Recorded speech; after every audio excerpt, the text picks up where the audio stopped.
Hello, everyone. Now it comes the last part of the analytical methodology. So far, we have completed the step 1, define and refine business objectives, and step 2, 3, 4, select data, explore input data, prepare, repair data. Now, in this lecture, we're going to talk about transform input data, apply analysis, deploy models, and assess results. So now let's have a look at step 5, transform data. This includes standardize, bin, combine, replace, impute, log.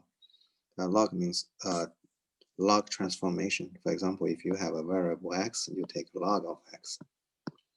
And the log is often due because the x is skewly distributed. And then you want to make it a normal distribution, so you can take the log of the x. This is the original x. After taking log distribution, you will have a normal distributed data. So how to transform the data? Transform the data, you can do the standardized values into the z-scores. And this is called standardization. And this is available in the central limited series, which is CLT. Available details will be available in the in one of the video lectures later. You can also change counts into percentage, and you can remove outliers, capture trends with ratios, difference, or derivatives or beta values. Combine variables to bring information to the surface, and replace categorical variables with some numeric function of the categorical values. Impute missing values, transform using mathematical functions such as logs, and also translate dates to durations. So example, body mass index, kilogram per square meters, is a better predictor of diabetes than either variable separately. That's why we need to, this is this one, combine variables to bring information to the surface. So a selection of transformations.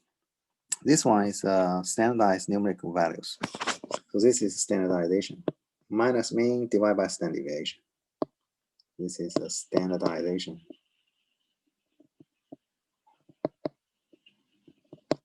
People often call it normalization, but this is extensively talked in central limit theorem.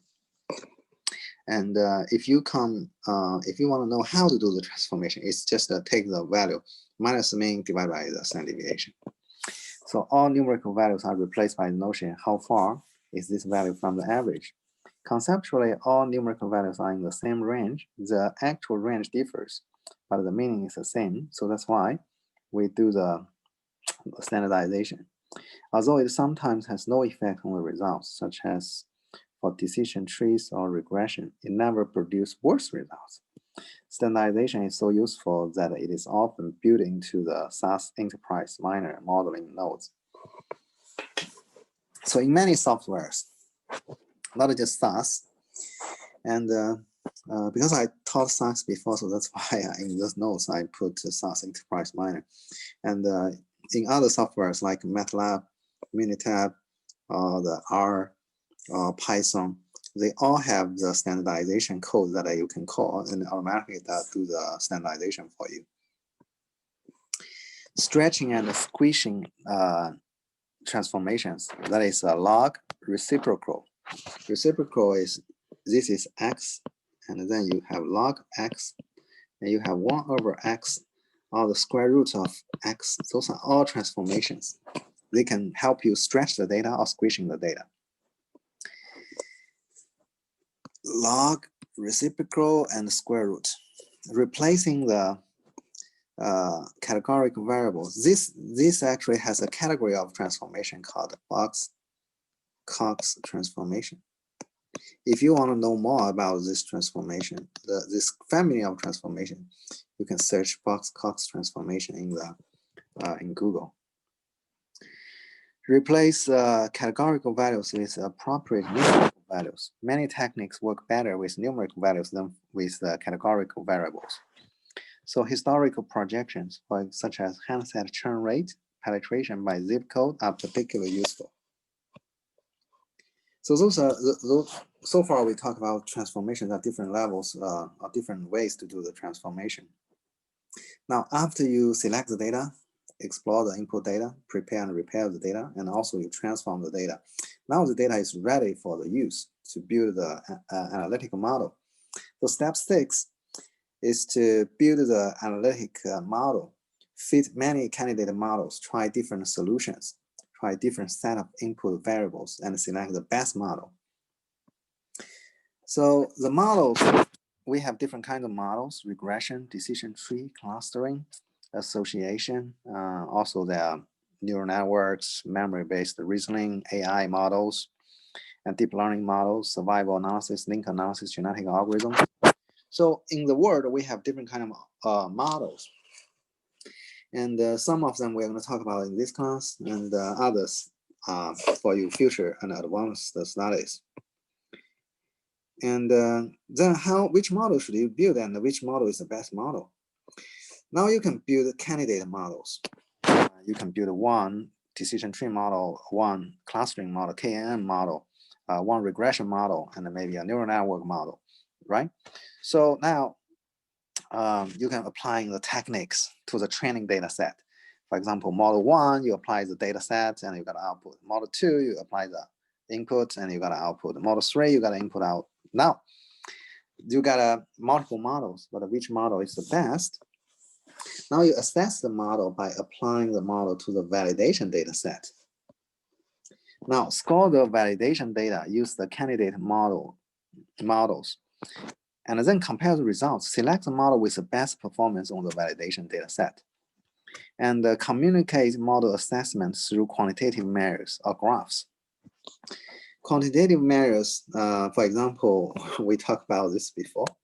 What is this? MSE. What is the ISS? Folks, think about it. ISS is what we discussed before, which is full name is residue sum of squares. And MSE is a mean square errors. Basically, it's this one divided by n. So those are the quantitative measures. And in classification, we also have performance that we discussed before: sensitivity, specificity, accuracy, error rate, positive predictive value, and negative predictive values, PPV and MPV.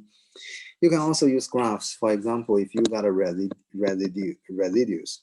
you can do the residue analysis, and you have graphs like histogram of residues, and you try to see whether, or scatter plot of the residues, try to see whether they are normally distributed. We can also look for warnings in the model after we establish the model, which trailing indicators, learning things that are not true. So for example, the tenure, the x-axis is the tenure, how many months the customer has been with us, and the y-axis is minutes of use. And what happens in month 8? Does declining usage in month 8 predict attrition in month 9? Should we look at day or month? I mean, in month 8, he or she has already begun the use of competing service. The window of retention opportunity does not exist anymore. So how should we identify people are going to churn, and when should we retain our customers? Those are all warnings, something we need to consider in the modeling process. We need to look for those warnings in the model. And perfect models, things are too good to be true, and we often have noise in the real world. We can hardly build the perfect models. And there's an old saying called models, all models are wrong, but some of them are useful, okay?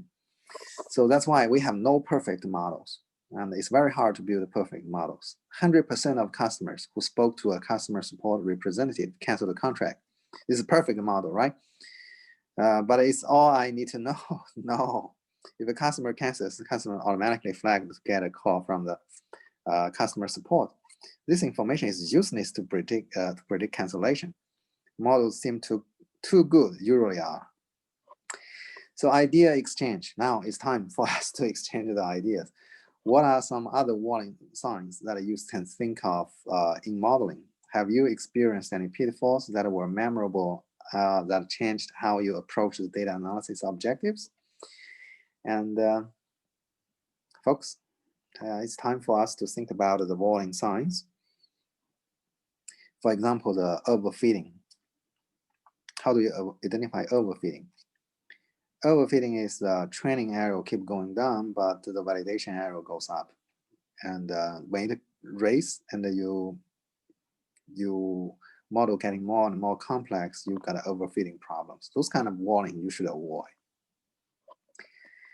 Now, if you build the model, you validate the model, and it achieves very good performance, then the next step is to deploy the model.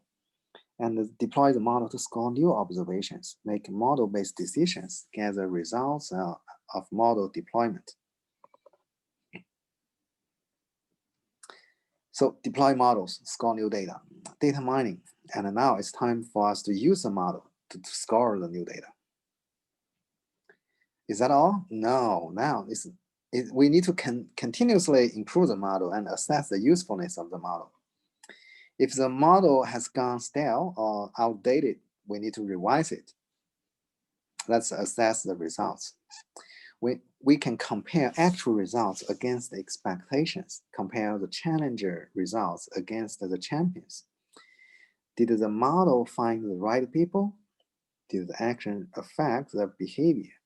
What are the characteristics of customers most affected by the intervention? So this is a good test design. Measure the impact of both the message and the model. For example, you have a model that identifies people you should send a message, and for example, you got lovers, you send a message so that or advertisement, so that you want to improve the sales, right? Now, this is called two-way layout experiments. You see the x-axis, this is picked by model, people picked by model, factor 2. Y-axis is a message. So in the picked by model, you have yes or no group, and the message or not, you have yes or no group. Now, column-wise, you see, if we compare the column, this is the impact of model on group getting message, right?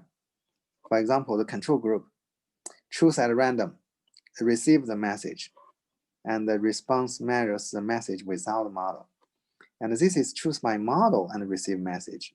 Now you can see the model, how if you compare control group, target group, you can see how what is the impact of model on group getting message. Okay. Now, if you compare the row, this can help you assess the impact of message on groups with good model scores.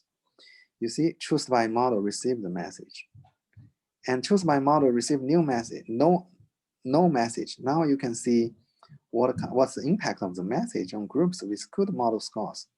You also have holdout group, choose at random, receive no message, and the response measure the background responses. Okay. Now this is a good test design, and you can have a model that choose people to receive the test. For example, the COVID-19 in Penn State or any other university. You can develop a model to choose people who can receive the test, and then pick it by model, and then test the results. And then you can see what's the difference of impact of model on group getting the test, and the impact of test group with good model scores, right? So those are the this is to test whether your model is good or not. Okay, both on the message. This is a design of experiments, a testing design. So for example, you do the emailing campaign test results. You see the target group and the response rate is 70%, right? And the control group is 20%. And holdout group is almost 0. You can see based on the previous one. Control and the target group, you can see the impact of the model is very important, right? To identify the people, can increase the response rate. Model helps, email matters. Now we continue to assess the results based on different kind of designs. As you learn from earlier model results, refine business goals to gain more from the data. Now, step 9, we can follow this. This is not a linear process. It does not end here, and you can redefine your business objective, and then you can follow the process again. So this is called a revisit business objectives. Define new objectives, gather and evaluate new data, model scores, cluster assignments, and responses. A model discovers that geography is a good predictor of churn. What do high churn geography have in common? Is the pattern your model discovered stable over time? So this is what we want to study. Okay, this is now so far we complete the analytical methodology. You see this this cycle. Again, this is not a linear process. It's a iterative and a non-linear process, and sometimes we need to go back and revisit different modules. And again, select data, explore data, prepare, repair data. They are very important, and transform input data. We wanted our model to have good input data, and so that's why we want to make sure that high quality data are used to build the model, and we don't want a garbage in and the garbage out. Now the reading assignment. Please review the chapter 2 of the textbook and review the lecture notes. So this is the end of the analytical methodology.